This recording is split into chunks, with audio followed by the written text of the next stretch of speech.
But then the honestly, Italian Andy, tracksuit. I couldn't believe it this week when I saw that. And then, of course, what he looks like now. Which is nothing like that. Which is nothing like that. He spent a lot of money. Best ever, that one. Growing it's that. The best ever. It has to be, doesn't it? Yeah, it's the best ever. Yeah. Just goes to show, if you're thinking, would you have done?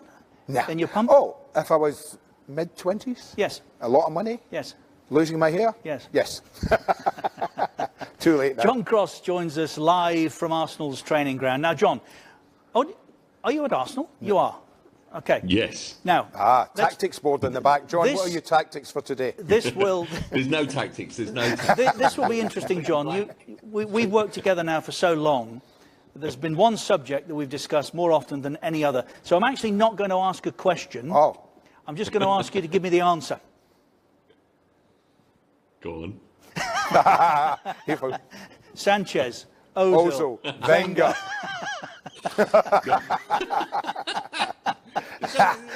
It's only one. It had to be one or the other. But I was so used to Wenger that basically it had to be Sanchez. He's going to go to Man City, boys.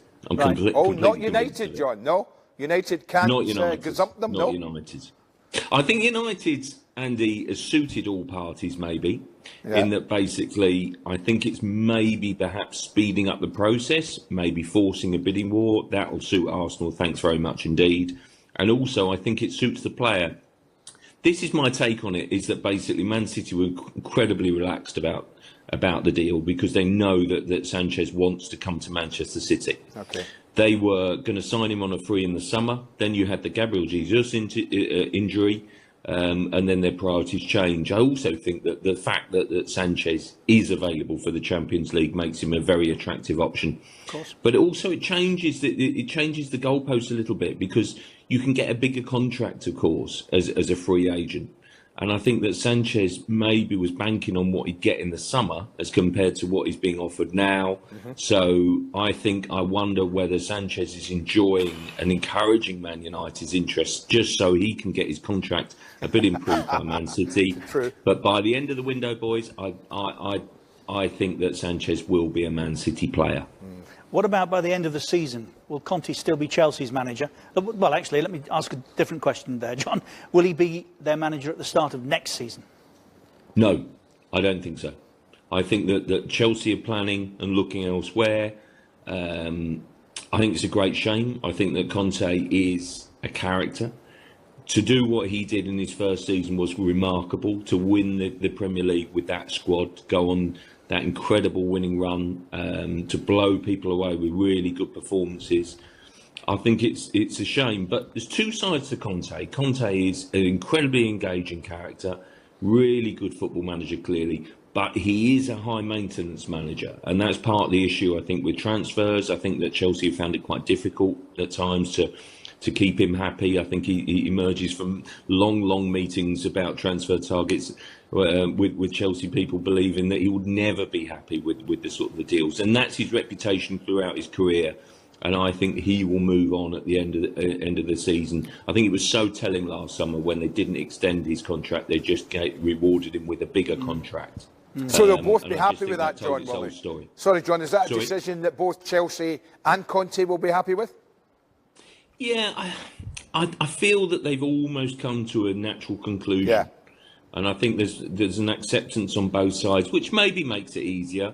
I can't help but feel that in Conte sounding off about Mourinho in that wonderful managerial spat that we've got going on at the moment, that part of Conte's thinking is that basically he just doesn't care. Yeah. He can say what he likes because he knows that at the end of the season he'll be leaving the Premier League, and I do think that that's part of his destructive approach to it, because he realises that he doesn't care. He's not going to have regrets about it or be come back to haunt him later on, simply because he'll be off.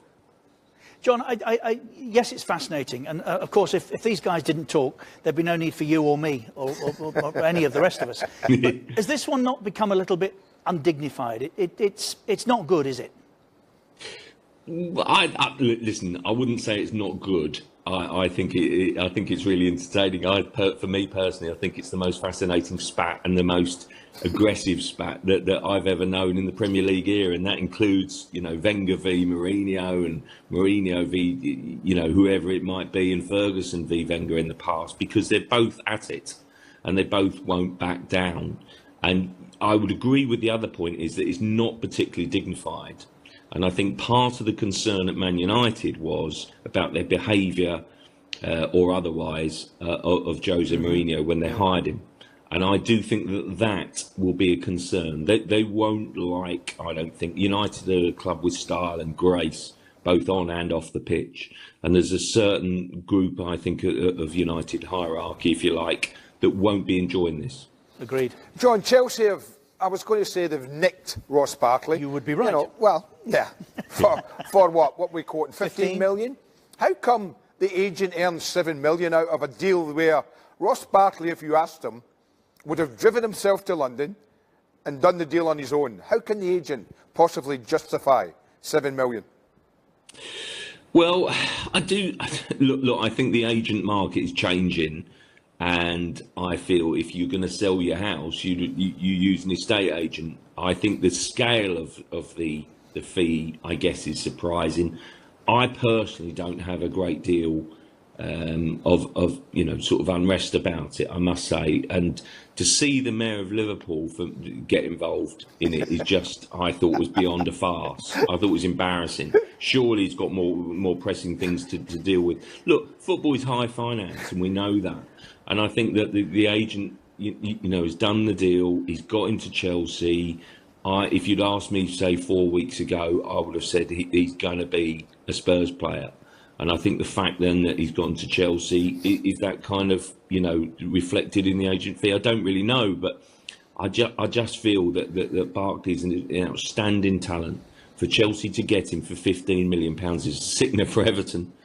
Because he's such a great, you know, young English player, yeah. And I do think he's got potential still to get to the World Cup if he can get enough games in. I mean, he's got a long way to get back into form and back into the team, but I think he'll play games at Chelsea. This myth that he won't get a look in at Chelsea, I think is just that is exactly what it is, a myth. I mean, you can't tell me that Barkley won't do any worse than Bakayoko. I mean, Bakayoko's been an awful signing in my view so far. £40 million. No, stop sitting on the bench, you. Now you see, John. Well, it's ridiculous. What is he? I just don't understand what he is. You know, what does he do? He doesn't sort of shield. He doesn't sit. He doesn't attack. He doesn't score. I don't know what he does. See, I've got some sympathy with the Mayor of Liverpool, who loves his football club, who saw a situation in the summer where Ross Barkley could have gone to Chelsea, but decided not to. Exactly. Subsequently turns up in January with a reduced fee. The agent has made a nice few quid. May just all be coincidence. But yet you sell your house, John, you sell with an agent at 1.25%. I mean, these boys are, I mean, Kia Jarabkian, what has he made out of Coutinho's move to Barcelona? Maybe justifiably so, but that's what smacks and sticks in the throat with football fans, isn't it? The extraordinary money these boys are I was going to use another word, I better not, are taking from deals. Yeah, and listen, I'd agree with that. You know, Mino Raiola, the sort of the money that went with, you know, for example, Pogba and you know, various deals, Lukaku.